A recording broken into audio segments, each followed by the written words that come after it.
Hey guys, this is Comic Uno, and today I'm doing a review for Riverdale, issue 1. And before I start talking about this issue, just want to give you guys a couple updates. Of course, I have Comic Uno episode 184, and that show will review all the comics I've read this week in one show. The exclusive comics are in the description below, and the episode will be annotated. Also, guys, if you could go check out my Kickstarter for Like Father, Like Daughter issue 4, that'd be awesome. We only have 3 days left for the Kickstarter. But let's start talking about Riverdale issue 1. I did read this digitally, so I do not have a physical copy with me, but I will talk about the issue. So Riverdale is a tie-in book, one-shot, connected to the television show. So if you're enjoying the CW show, this is what it's connected to. It's part of that universe.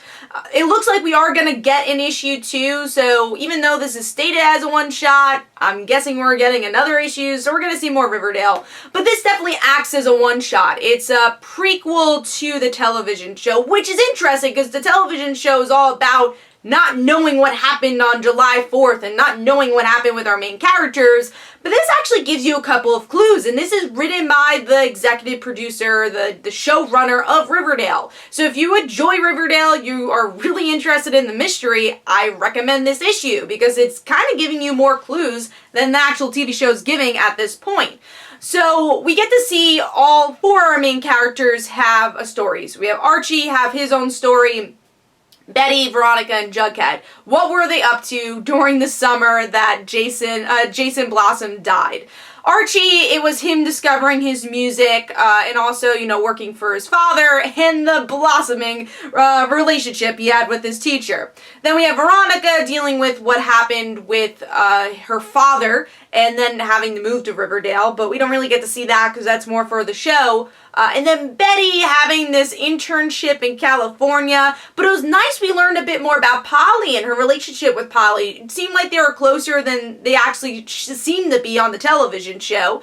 And then Jughead I actually thought was the least interesting. It was just kind of more of that, depressed emo type storyline he has, and I didn't think we learned much about Jughead, besides his, I guess, dynamic between Archie and Jughead and how they lost their friendship. But I feel like that was kind of something we saw a bit on the television show. But I did like that we got to see a bit more from the comic. We learned a lot. It was definitely worth picking up. I don't know if it really made me a fan of Riverdale, because I kind of like the show to watch it, but I'm still not like a hugely invested in the show. So I don't know if it really made me invested, but it actually made the characters seem more like their comic counterparts, probably because of the artwork, but it does feel a little bit like the comic books of Archie with this book. So if you missed that feel with the television show, that's the one we get here, which is nice.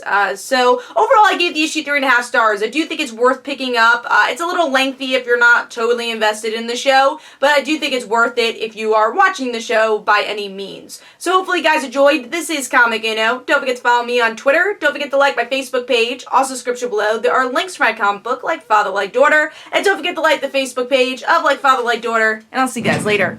Bye.